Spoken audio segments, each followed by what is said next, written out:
I'm Pastor Nurul. Today we'll be talking about Dorje Shugden. I'm joined by Justin Cheah, who is the project manager at Kechara Soup Kitchen in Kuala Lumpur. Justin, can you tell me a little bit more about your role within Kechara Soup Kitchen and what Kechara Soup Kitchen actually does? Hi, Pastor Nero. Actually, in Kechara Soup Kitchen, we have two programs. One is the Soup Kitchen program, and the other one is a food bank program. And under the Soup Kitchen program, we actually help them to get off the street, to help them to get a better living, seek medical aid, try to give a little bit of counseling help to them. Whereas in the food bank program, we help to send some provisions to them, where the beneficiary are the ones who are actually from the poor families. So this work that you do in Kechara Soup Kitchen, is it an extension of your Buddhist practice? Yes, it is. It is a parameter of giving that we are practicing in Kechara Soup Kitchen. At the same time, we actually we will see quite a lot of suffering suffered by the homeless people, and also we see the poor condition of our poor families, their home, and we realize that there's so much more that we have to do.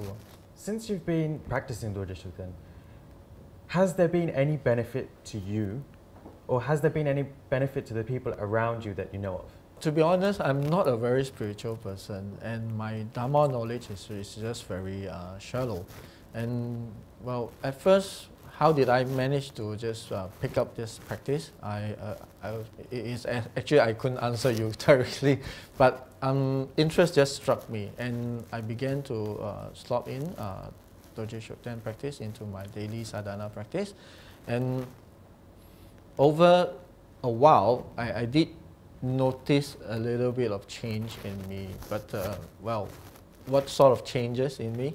I feel my belief into Dharma practice or some Buddhism theories or articles, some teachings, especially the ones provided by my guru, His Eminence Sam Guru Rinpoche, I felt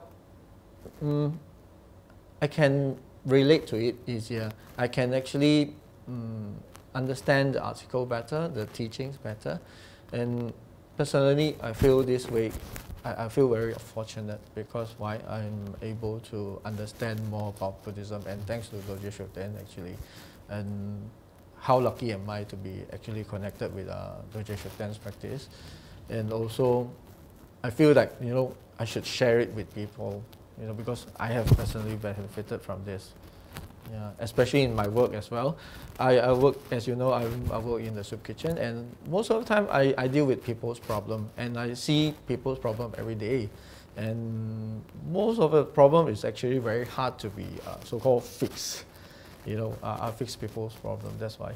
And in some cases, when we have to go through some government agencies or government departments where sometimes paperwork and we do hit some stumbling block along the way.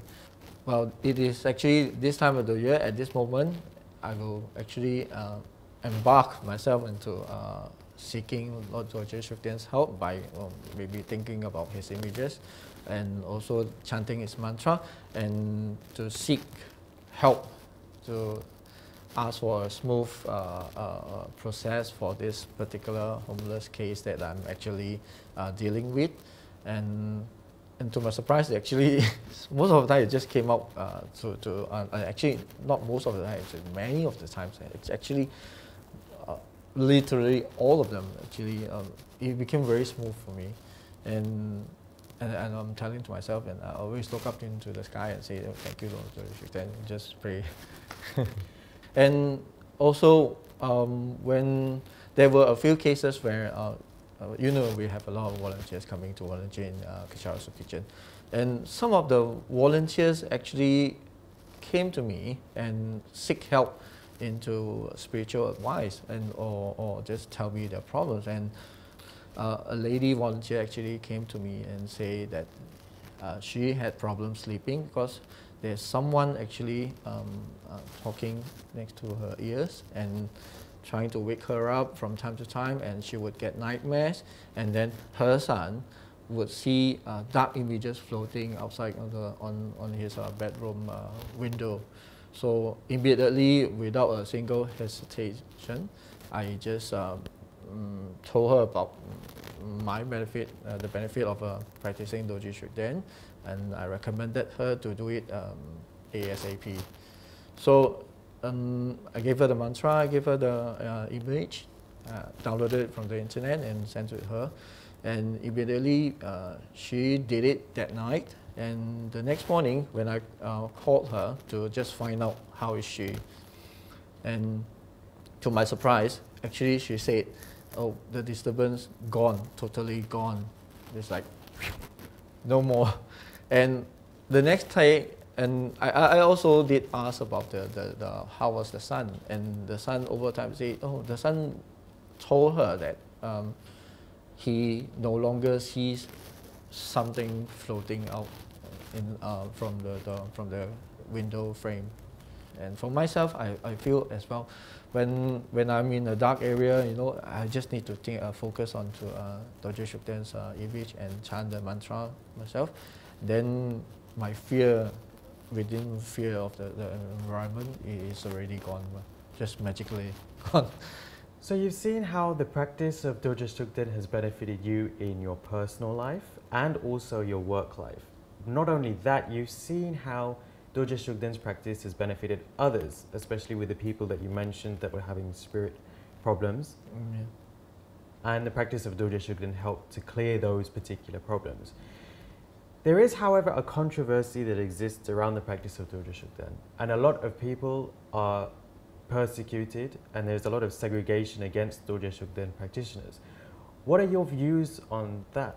Well, my view is actually, why is that necessary? Why is the discrimination or the persecution, the killings and whatever it is going on in the Tibetan Buddhism, it is really unnecessary because of life is so precious. I see people are suffering everywhere, every day. I mean, homeless people without food, they go hungry, poor families unable to come out from the poor surroundings. And here we are looking at people being killed, prosecuted, or being discriminated, disowned, or even they don't get jobs just because they are Dorje Shugden practitioner. I feel it's really unnecessary. And when I read more and more about the articles claiming that Dorje Shugden is actually something harmful and something negative, for me, I feel it's really illogical because it is really it's like countering what my experience. Because my experience is towards Dorje Shugden is actually very positive, and all of my friends also benefited from Dorje Shugden practice, and I feel this ban is actually very, very unnecessary, and especially the suffering that has been inflicted onto the Dorje Shugden practitioners. So throughout your experience of Dorje Shugden, you do see it as a beneficial practice for yourself and others. And on the side of the controversy, you can't understand why there is a controversy and why people engage in that persecution, in that segregation, because you see suffering that already exists. Yeah.